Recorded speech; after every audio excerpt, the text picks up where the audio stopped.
Technology and new media are changing every aspect of our lives, and tourism is no exception. Social media influencers set trends by sharing their travel experiences online, affecting where we go on vacation and what we do there. Driving much of this change is the growth of photo-sharing platforms such as Facebook, Twitter, Flickr, and Instagram. Add to this the fact that advertising algorithms target consumers based on the content they view online, and it's easy to see how people's tastes are being shaped by social media. Instagram, in particular, has seen a surge of influencers. People take photos in stunning surroundings, inspiring thousands to travel there and get that image for themselves. This has worsened the problem of over-tourism, especially when images are geotagged, encouraging others to flock to a specific location that might not be able to cope with a sudden rush of visitors.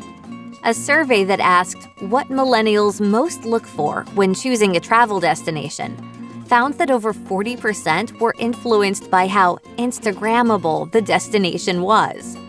But did they really get the experience they'd hoped for?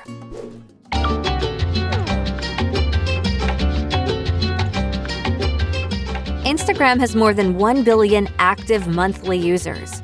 Over 100 million photographs are uploaded each day to the platform, many of them taken by tourists. Nowadays, the adage, "seeing is believing," often isn't true. Many of the shared images are faked, or at the very least, misleading. For instance, influencers who can't get the perfect shot might use photo editing apps to make the image look better, and therefore get more likes and views. Worse still are images that depict pure fantasy. The Gates of Heaven at the Lempuyang Temple in Bali, Indonesia, is an example of this. While the gates do exist, this lake does not. It is just an optical illusion created by placing a mirror under the camera. Over 15,000 posts similar to this one were put up by tourists who were all too eager to go along with the deception. These faked photos have led to long lines of tourists at the temple, many of whom leave feeling cheated or defrauded. Some tourists even go to dangerous lengths to get images.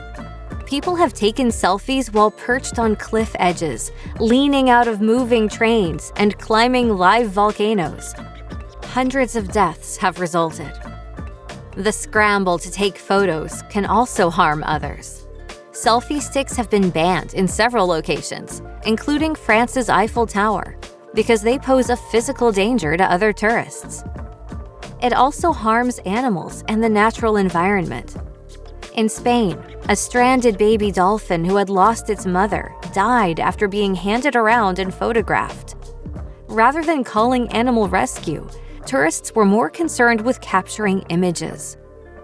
But is the impact of new media all bad?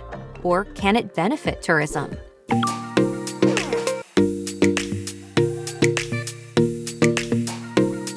When planning a vacation to an unknown destination, there is always a risk involved. What is the place like? Where can you stay?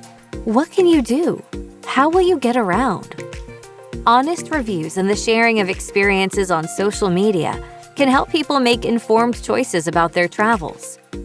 The power of influencers and their Insta-worthy travel photos can also be harnessed by destinations that are actively seeking an increase in tourist numbers.